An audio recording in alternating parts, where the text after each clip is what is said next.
opini kan silahkan, tetapi IKN itu sudah ada undang-undangnya.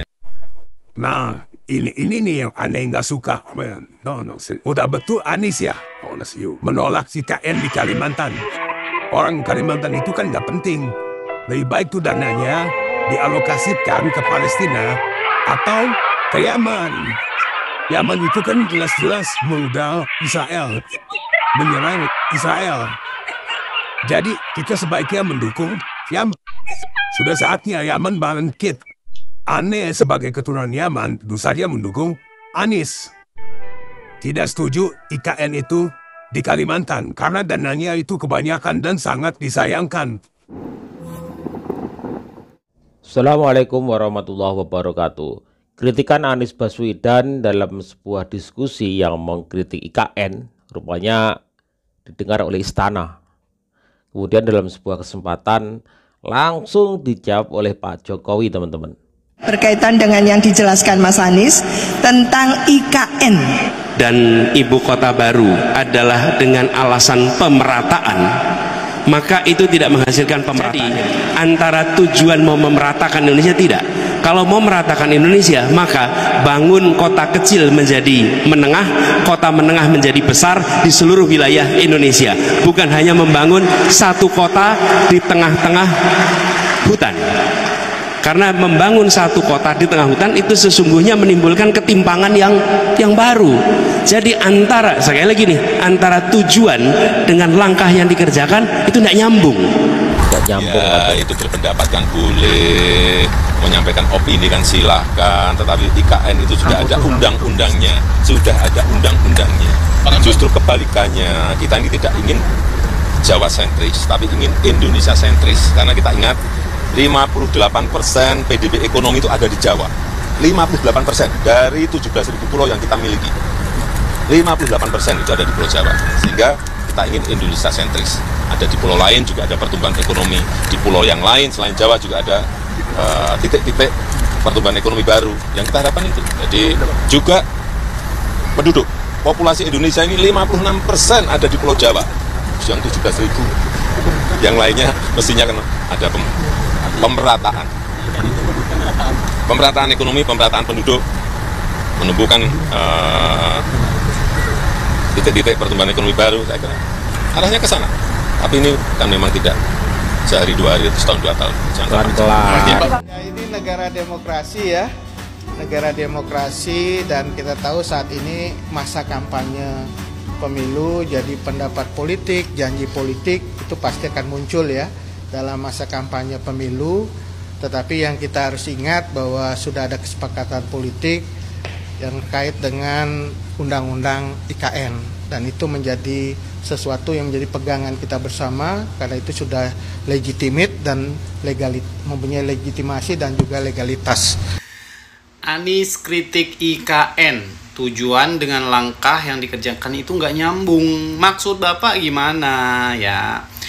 Bapak lihatnya jangka panjang nanti dong, skala besar. Ini kan yang dibilang yang lagi dibangun ini ibu kota ya. Udah banyak kok negara-negara lain yang melakukan seperti ini dan berhasil. Nggak usah jauh-jauh. Contohnya Malaysia.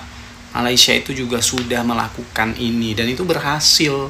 Ya, pusat pemerintahannya sama pusat bisnis sudah berbeda gitu. Justru malah jadi berkembang gitu ya. Nah, kalau yang Bapak maksud tadi, kita bangun dari kota kabupaten kecil nanti jadikan kota, terus kota besar, dari kota menengah kota besar. Nah, itu kan udah ada tugas masing-masing dari gubernurnya. Contohnya waktu Bapak jadi menjabat gubernur, nah apakah itu sudah lebih maju atau malah kemiskinan malah lebih parah gitu. Jadi ini skala nasional, skala prioritas dan skala besar, Pak. Lihatnya itu jangka panjang, jangan Bapak lihat sekarang. Memang mungkin secara jangka pendek saat ini tuh yang di Kalimantan itu belum terlalu berimbas, tapi begitu sudah jadi ini barang ya, ini bakal terpusat ya. Ibaratnya nih, ini tadi madu ditaruh di tengah, 1 semut datang, 2 semut, 3 semut, 4 semut, 5 semut, airnya banyak bergerombolan, bikinlah, majulah. Akan ada perumahan baru, akan ada lowongan pekerjaan, ada butuh pusat hiburan, banyak Pak, pasti banyak. Dari Jakarta itu juga dulu kecil, akhirnya merembet. Sekarang Jabodetabek aja udah banyak banget nih daerah penopang pinggirannya, itu karena imbas dari Jakarta tadi. Begitu juga nanti IKN pasti akan berimbas ke kabupaten atau provinsi-provinsi pendampingnya, daerah sekitarnya ya. Opini kan silahkan, tetapi IKN itu sudah ada undang-undangnya. Nah, ini nih yang aneh nggak suka. Udah betul Anies ya, menolak IKN di Kalimantan. Nggak betul Anies. Orang Kalimantan itu kan nggak penting. Loh, nggak penting. Lebih baik tuh dananya dialokasikan ke Palestina atau ke Yaman. Yaman itu kan jelas-jelas modal Israel, menyerang Israel. Jadi kita sebaiknya mendukung Yaman. Sudah saatnya Yaman bangkit. Aneh sebagai keturunan Yaman tentu saja mendukung Anies. Tidak setuju IKN itu di Kalimantan karena dananya itu kebanyakan dan sangat disayangkan. Goplak. Sayang banget buang uang tuh ke Kalimantan buat IKN. Buat apa? Takbir. Goplak. Ketik amin, oke? Penuh. Takbir. Kenapa kami sesama Yaman mendukung capres yang asli Yaman? Karena untuk perubahan. Coba bayangkan, seandainya Indonesia dirubah seperti Yaman, bagaimana makmurnya Indonesia menjadi negeri para habaib. Jadi, untuk ente-ente yang suruh nyumbang ke Palestina atau bantu Palestina, kami Yaman sudah lebih membantu Palestina.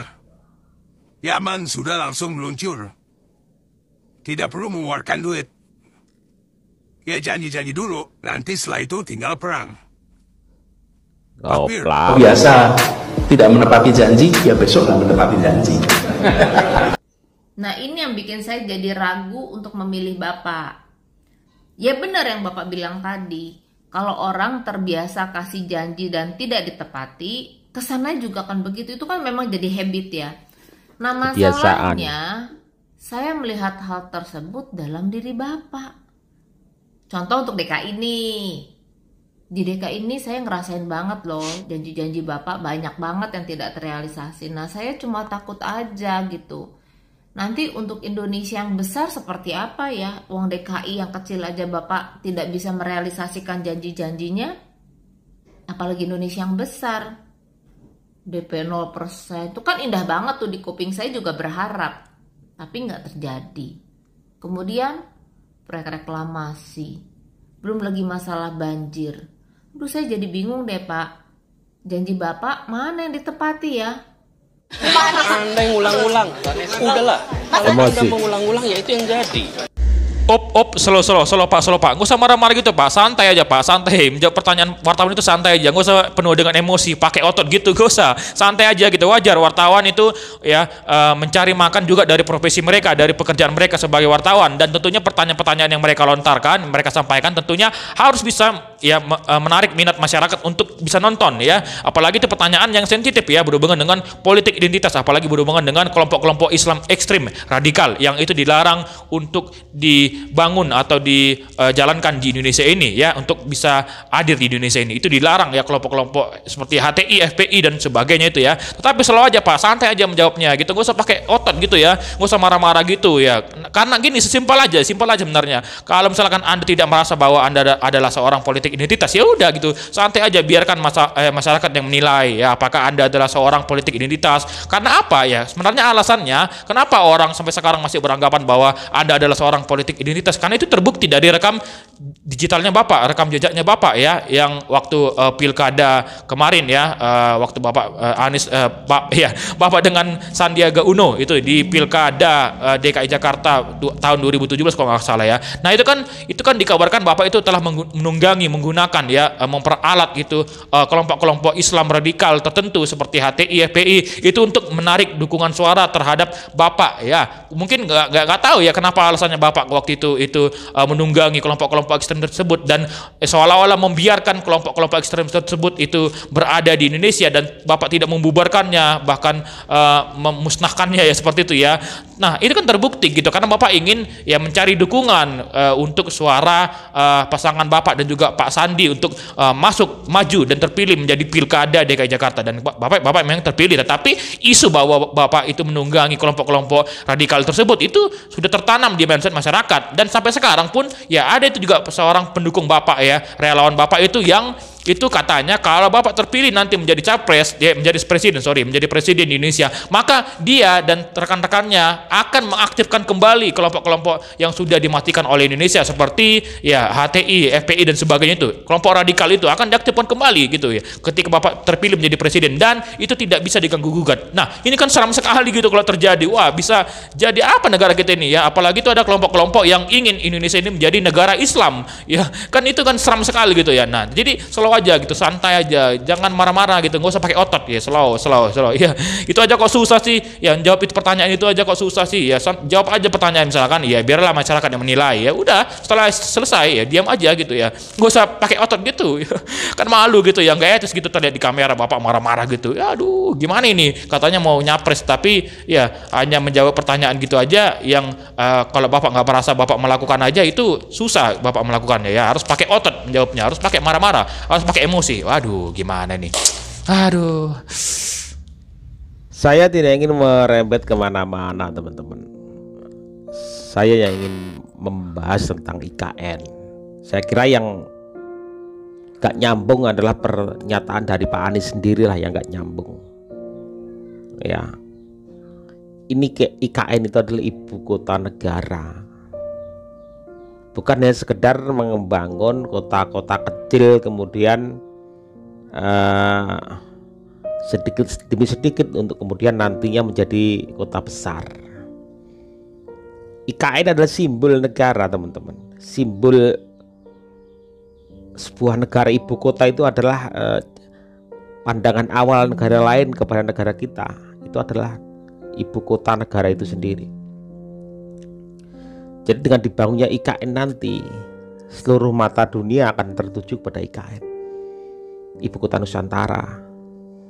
Ya, jadi bukan hanya sekedar yang disebut pemerataan kemudian membangun kota yang kecil kemudian sedikit-sedikit menjadi besar. Bukan, malah nggak nyambung pernyataan tersebut. Yang nggak nyambung adalah pernyataan dari Pak Anies sendiri. Kemudian kita lihat posisi dari IKN juga, letaknya di tengah-tengah. Ya, Malaysia saja sampai saat ini juga ketar-ketir dengan adanya IKN, apalagi dengan nama Nusantara. Ya, banyak kritikus Malaysia mengatakan bahwa inilah ancaman karena mengambil kata dan nama Nusantara yang pada akhirnya mereka mengasumsikan bahwa Nusantara itu representasi dari Majapahit zaman dulu yang ingin menguasai wilayah-wilayah Nusantara terdahulu. Ya, Malaysia sudah mulai cemas ini, beranggapan Indonesia akan berusaha untuk mencapai kejayaan Majapahit pada saat itu ketika wilayahnya itu Nusantara. Ada Malaysia, ada Filipina waktu itu. Ya, mau dibangun aja. Sekarang dalam proses pembangunan aja sudah membuat negara lain ketar-ketir. Itulah yang kita inginkan, gitu loh. Ya, bukan masalah pemerataan, membangun daerah kecil-kecil kemudian menjadi besar. Itu tugas dari kepala daerah setempat. Gubernur ada di situ, bupati ada di situ, wali kota. Gitu. Ini kita melihat IKN itu secara garis besar, secara global, bukan yang kecil-kecil gitu. Jadi ketika IKN dibangun seperti Jakarta saat ini, maka daerah sekitarnya juga akan terkena imbas, berbenah menjadi lebih baik lagi, terkena cipratan-cipratan ya. Kota-kota satelit muncul, Bekasi ya, ada Bogor dan lain sebagainya di sekitarnya kan semakin meluas juga semakin ikut maju kan, begitu. Yang diharapkan ketika IKN nanti dibangun juga akan berimbas ke sekitarnya. Ini ibarat gula nih, nanti akan digerubungin semut, lama-lama juga semuanya akan ke IKN. Gitu. Ini baru titik awal. Dan juga Pak Jokowi mengatakan bahwa ini nggak bisa langsung juga. Ini bertahap dan proses. Tidak setahun 2 tahun, tapi mungkin beberapa belas tahun begitu. Jadi kita lihat masa depan, bukan hanya jangka pendek tapi jangka panjang. Intinya saya sendiri juga menginginkan IKN itu harus tetap jalan, teman-teman, tetap digeber. Ya, ini dunia luar sudah mulai ini melihat IKN nih. Ya, proyek ambisius NKRI, kemajuan NKRI sudah terasa, dan mereka juga mengatakan, wah luar biasa ini, pemindahan ibu kota di luar negeri juga sudah menyoroti itu. Ini sebagai bentuk apa ya, pandangan dari luar negeri bahwa negara kita itu sudah dipandang gitu loh, sudah sedemikian maju. Ya, IKN harus tetap jalan, teman-teman. Warga Kalimantan harus tetap mendukung itu semua, karena untuk kemajuan Kalimantan juga pada khususnya ya nanti akan merembet juga ke kota-kota lain, ke daerah-daerah lain. Awalnya adalah IKN dulu. Ntar pemerataan juga semakin lama sedikit demi sedikit akan merembet ke daerah lain. Kita percaya hal itu dan harus bersikap positif. Assalamualaikum warahmatullahi wabarakatuh.